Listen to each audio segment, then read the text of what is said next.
Hello viewers, welcome to my channel. In today's episode, we are going to discuss the latest Indian film release, The Kerala Story. Let's talk about it briefly. The, when a film shines a light on different aspects of an issue, it creates space for reflection and conversation, and you come away with food for thought. What about a film which does exactly the opposite? The Kerala Story comes riding on a raging controversy. The filmmakers, director Sudipto Sen and creative producer Vipul Amrutlul Shah insist that their film is based on the true story of 32,000, yes, imagine 32,000 young women from Kerala who were held captive in ISIS camp on the border of Afghanistan, Turkey, Syria after having been converted to Islam. Those who have been vociferously protesting, and this includes the Kerala Chief Minister Paniyari Vijayan, have called the film out for being nothing but a clutch of blatant lies and likened it to hate speech. In the past week, this figure of 32,000, yes, I mean 32,000, which was mentioned in the film's trailer, has been reduced to just three. Yes, right, you heard, three.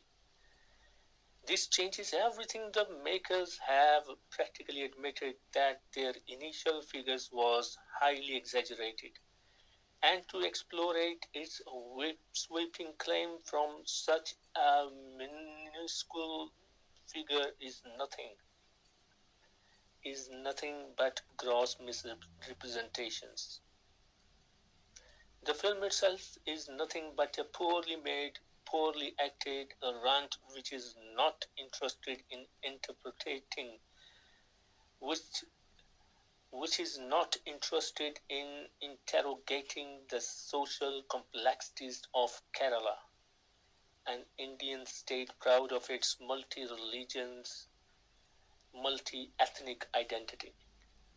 All it is intent upon is creating the most simplistic, paper thin characters to tell us that Kerala is in danger because its innocent native Hindus and Christian girls are being swayed by evil Muslim men and radicalized to the point of no return. Bright eyes Shalini Unikrishnan fetches up a nursing college in Kasargot. Of her three roommates, one is Hindu, the other is Christian, and the third Muslim, the kind of mix. The kind of mix so easily to be found in Kerala. Right from the get-go, Asifa,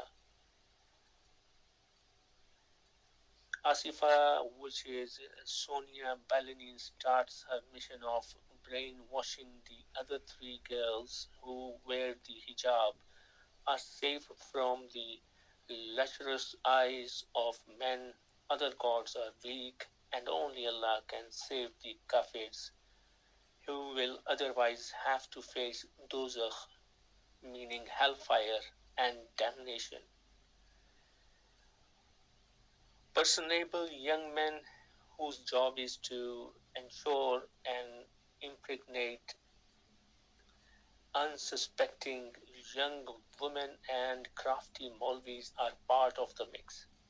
And within no time at all, Shalini Nima, Jogita Bihani, and Guritanjali Siddhi Ejanani have fallen under Asifa's spell.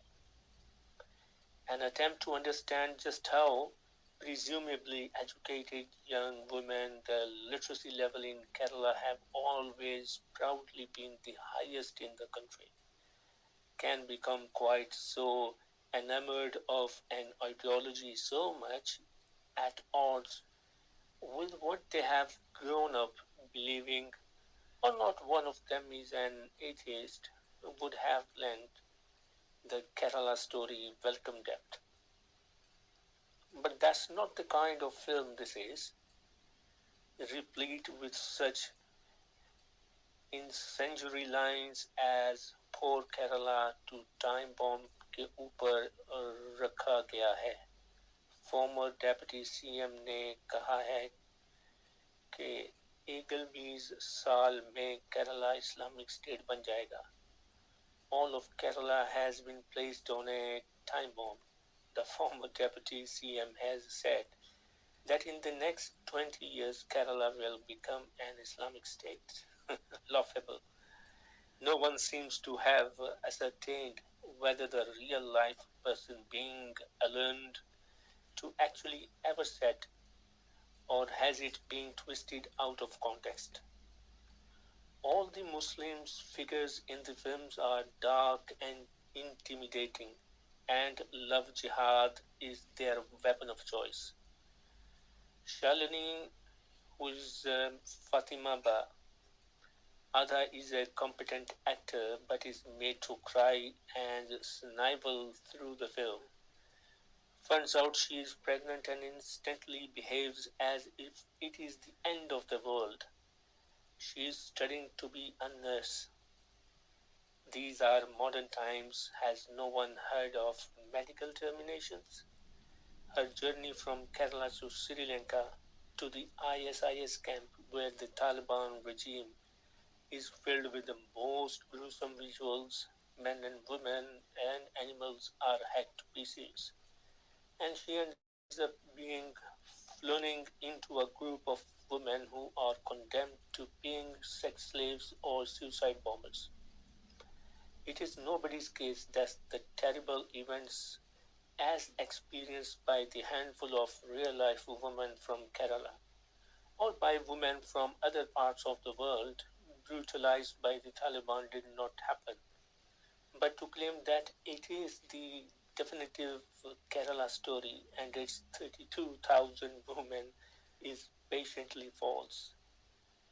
After 2 hours plus of being blattered by a barrage of bad Muslims who are completing completing the job Aurangzeb left hanging, not kidding, this is an actual line in the film, and listening to jibes at communists who wonder why those who want to create effective propaganda have not learned the tricks of the trade from the master. Leni Riefenstahl, at least then we would have been something to look at. When a film shines a light on different aspects of an issue, it creates space for reflection and conversation, and you come away with food for thought. What about a film which does exactly the opposite? As a viewer, you get to decide what you want from your film. And that's it, my friends, for today's episode. Hope to see you soon and stay tuned with us and have good luck. Bye bye.